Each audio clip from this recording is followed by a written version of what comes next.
வணக்கம் மக்களே, இதுவரைக்கும் நம்ம சேனலை சப்ஸ்கிரைப் பண்ணாம இருந்தா சப்ஸ்கிரைப் பண்ணிக்கங்க. இந்த பதிவில் நம்ம என்ன பார்க்க போறோம் அப்படின்னா, ரெட் லேடி பப்பாயான்னு சொல்ற இந்த பப்பாயா செடி தாங்க. ஆக்சுவலா அந்த பப்பாயா செடி வந்து பாத்தீங்கன்னா நமக்கு ஒரு 5 ஃபீட்ல இருந்து 6 ஃபீட் தாங்க நம்ம மாடி தோட்டத்துல வளரும். ஆக்சுவலா அதுலயே நம்மளுக்கு வந்து பாத்தீங்கன்னா காய் காய ஆரம்பிச்சிடும்.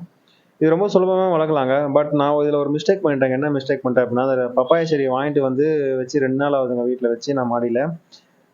பிளாக் கவர்லயே வந்து இருந்துச்சு. நான் தண்ணி ஊத்திட்டு தான் இருந்தேன். இருந்தாலும் அடிக்கிற வெயிலுக்கு வந்து நல்லா வதங்கி போயிடுச்சுங்க. எனக்கு வந்து ரொம்ப கஷ்டமாயிடுச்சு. இந்த செடி வருமா வராதான்னு சொல்லிட்டு நான் அத ஒரு இதுலயே தான் வச்சேன். பாருங்க எந்த அளவுக்கு வதங்கி போயிருக்கு அப்படின்னு சொல்லிட்டு. அது நான் வச்சுவிட்டு எப்பவுமே போல நம்ம வந்து ஒரு 1/2 பக்கெட் தண்ணி வந்து நம்ம ஊத்தி விட்டுட்டோம். சரி எப்படி வருதுன்னு பார்க்கலாம் அப்படின்னு சொல்லிட்டு. பரவாயில்லைங்க. எனக்கு அடுத்த நாள் காலையில எழுந்து பார்க்கும்போது செடி வந்து ரொம்ப நல்லாவே வந்து எனக்கு நல்லா வந்துருச்சு. இதே மாதிரி ஒரு இன்சிடென்ட் உங்களுக்கு நடந்திருந்தா எனக்கு கமெண்ட்ல சொல்லுங்க. இந்த வீடியோ பிடிச்சிருந்தா நீங்க லைக் பண்ணுங்க, ஷேர் பண்ணுங்க. தேங்க்ஸ் ஃபார் வாட்சிங்.